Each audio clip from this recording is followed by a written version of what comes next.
Hello मित्रांनो, तुमच्या Marathi Dick चॅनलवर स्वागत आहे। मी तुम्हाला मराठी डिक चॅनलवर रोज नवीन इंग्रजी शब्द शिकवणार। तर चला समय नष्ट न करता आजच्या व्हिडिओमध्ये शिकूया इंग्रजी शब्द। ज्युरिस्डिक्शन।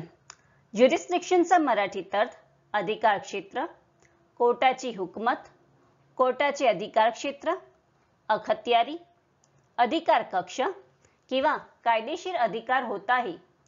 ज्युरिस्डिक्शनला आपण वाक्यात प्रयोग करून बघूया। पहिला वाक्य आहे, this matter is outside the jurisdiction of this court. दुसरा वाक्य आहे, school admissions are not under my jurisdiction. तिसरा वाक्य आहे, this case comes under the jurisdiction of a lower court. चौथा वाक्य आहे, the territory is under Indian jurisdiction. Friends, व्हिडिओला लाईक, शेअर आणि कमेंट करायला विसरू नका आणि चॅनलला सबस्क्राइब करा। Thank you.